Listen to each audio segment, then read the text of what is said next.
Hi everyone, my name is Nicole Blakes and I'm going to be telling you guys a little bit about myself. So I grew up going to public schools and I never really considered going to a Catholic school, let alone Mitty. I played lots of sports growing up, but I decided to stick with basketball because it was an indoor sport. So when it rained, I didn't have to get my hair wet and it was less running than soccer, or so I thought.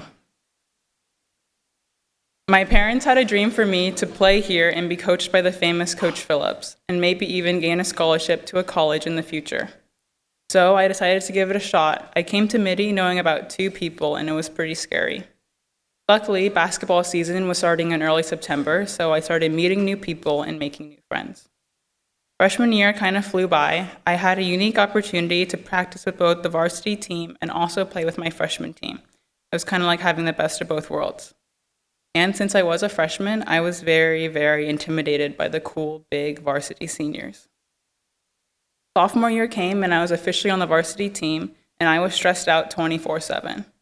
I would often find myself dreading to go to practice or thinking to myself how much I didn't want to do drills because I was just too tired. I would think to myself, I just need to get through this week, or this day, or this practice, and then I'll be okay. I also wasn't able to hang out with my school friends very often because I would just always have practice. However, my mentality and my perspective shifted at the end of my sophomore season. We had just won CCS, and we were about to play our first NorCal game against Salesian, a really tough opponent. I remember being on the bench and looking up at the score and seeing that we were down by at least 10 with less than a minute left to go. I knew we were going to lose, and once that happened, our season would end. I remember feeling like I was going to throw up because of how sad I was. I remember thinking to myself, I would do anything for an 8 a.m. Saturday morning practice the next day. I would do anything to run liners just to be with my team, just one more day. On that bench, I realized that I was focusing on all of the wrong things, about how stressed I was, about how tired I was, that I forgot about all the amazing things around me. I forgot about all the friends and all the relationships I have made throughout that year. I regretted not being more in the moment and enjoying everything like it was my last. So, on that bench, I made a pact to myself that I would never take another day for granted ever again. In my junior year, I worked as hard as I could. I spent time with my seniors because I knew they were going off to college soon. And whenever we would have preseason conditioning, sprinting on the football field in 100-degree weather, and feeling like I was going to die, I would remind myself I'd rather be here than anywhere else. As long as I got these girls by my side, I am happy.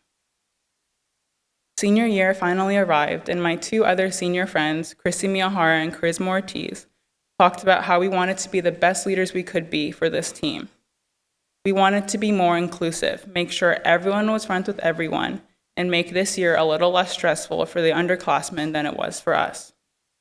During the season, there was a freshman girl who did split shift with us, and we could tell that she wasn't having the best day because we often saw her hanging her head after she made a few mistakes. Towards the end of practice, I pulled her aside and reassured her that we all have her back, even when she messes up. I wanted to remind her that not only is this a team, but this entire program is a family. This team has been by far my favorite out of all the years I've been here. We all get along so well, and we are all each other's best friends. We're always there for one another, and we know how to make each other laugh when we're having a bad day. So this year, I've been extra grateful. If I was having a bad day or a bad practice, I would step back and reflect on how good my life was. I understood and I recognized my blessings. And even if I was having a great day with my team, my school friends, my base community, or my family, I would step back and think, wow, I am so happy. This year was going great. We won the Nike Tournament of Champions in December. We went undefeated in league, and everyone was healthy. Then on February 17th, 2018, we were playing our last league game of the season, and I jumped up to block the ball, and I felt like my knee snapped in midair. I felt a pop from the back of my knee to the front, and I fell to the ground in pain. 3 days later, we met with a doctor, and right when he examined my knee, he said, "Yep, I'm 90% sure it's a torn ACL." He requested we get an MRI to confirm, so we went to another doctor to get one. And as I sat in the waiting room, I was full of so many emotions. I was anxious, sad, angry, and most of all, I felt defeated. 2 hours later, the MRI results came back and confirmed that I tore my left ACL. ACL recoveries take about 6 to 12 months to heal completely. So my high school career was over, right before we went into our postseason. I was devastated, knowing that I will never play with my favorite group of girls again. But after I got my anger out by crying to my teammates and punching pillows, and I accepted the situation, I began to reflect on my life so far. I remembered that I made a pact to be grateful for every day.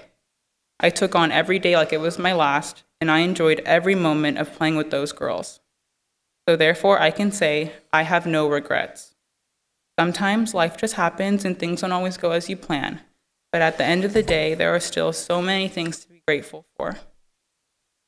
This community that we have formed at Mitty is something special. After the news got out, coaches from different sports and teachers I didn't even really know came up to me and said how sorry they were for me. They encouraged me and they wished me the best of luck for my recovery. And for the past 2 months, I've been walking around on crutches, going very slow in the hallways, and I totally apologize for that now. But whenever I try to open a door or get up from my chair, someone would always rush to help me. Like really, people would sprint to the door to help me, and I didn't even know them. Like, you guys are so nice. And whenever this would happen, it would often remind me of our theme song, Love is the Evidence. We don't always have to show our love through words, but by actions. And I know it is a small gesture, but I always thought it was sweet when someone tried to help me out. And of course, my team has been my biggest support system. They are always there for me when I needed to talk or to laugh. They worked so hard and they played their hearts out during the postseason, and I couldn't have asked for a better group of girls to end my senior season with.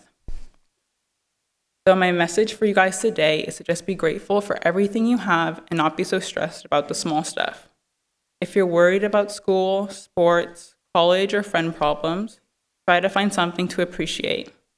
And if you're an athlete, a leader of a club, part of speech and debate, or in performing arts, and you just feel like quitting because it's just too much work, remember, one day you're gonna miss it. You're gonna miss the friends you've made and the experience you had. High school is just 4 short years, so let yourself be happy. The verse in Philippians you heard earlier stands out to me, so I like to read it again. Do not be anxious about anything, but in every situation, by prayer and petition, with thanksgiving, present your request to God. And the peace of God, which transcends all understanding, will guard your hearts and minds in Jesus Christ. When I read this, it reminds me to trust God.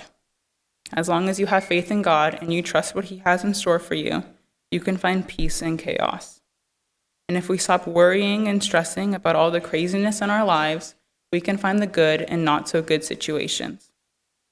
And for the seniors, nothing will be the same in college. We're not going to have the same friends or the same community that Mitty has made for us. I know we are all counting down the days, but we really shouldn't be focusing on that, but rather focus on the days that we have left with our closest friends. We can't have any regrets. And if life happens and something goes unplanned, don't let it break you. With God, you can turn any setback into a comeback and make every moment count. Thank you.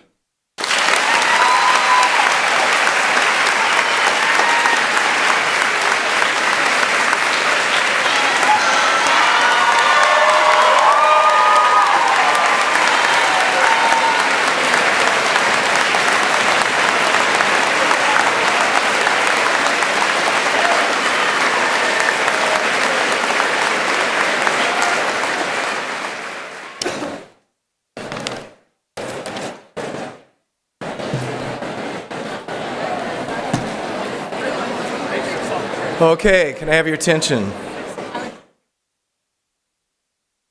Thank you, Nicole, for that great reflection. Much appreciated. Before we go on with our normal recognitions here at this assembly, we have something special for you today. It was truly a remarkable year for the women's basketball program led by Coach Sue Phillips.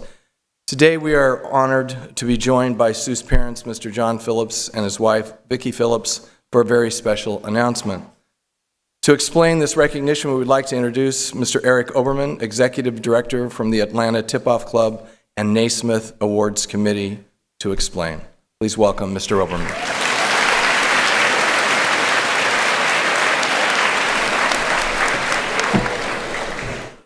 Thank you, Tim. Good morning, everyone, and thanks so much for allowing me to be a part of this assembly today. The Atlanta Tip-Off Club has been presenting the Naismith Trophy since 1969. That was the first year we presented the Men's College Player of the Year. Over the years, we've presented to Coaches of the Year, Players of the Year, college, high school, lifetime achievement, and so on and so forth. Our newest award out of all of those is the High School Coach of the Year Award. We've only presented that 11 times. And although we say it's the Coach of the Year, yes, it is reflective of the season that they just had, but I think it goes deeper than that. We're not looking for a coach who achieves a lot of wins against very few losses, although I believe we have that today. We're looking for someone who is a leader, who can develop players, who can overcome adversity. That was a great speech. And really make the team, the school, and the community proud. And again, I think we have that today. This award honors the top girls basketball coach in the nation. We know how competitive it is. As I referenced, we've only given this award out, this will be the 11th year, and it's hard to get recognized across the nation. There's so many wonderful high schools. It's even harder to get recognized in California. Believe it or not, this is our 4th California coach to have won this award in just 11 years. So that says quite a bit about the competition out here in California. So on behalf of the Atlanta Tip-Off Club, our board of directors, and our members, I'm proud to present the 2018 Naismith Girls High School Coach of the Year to Sue Phillips.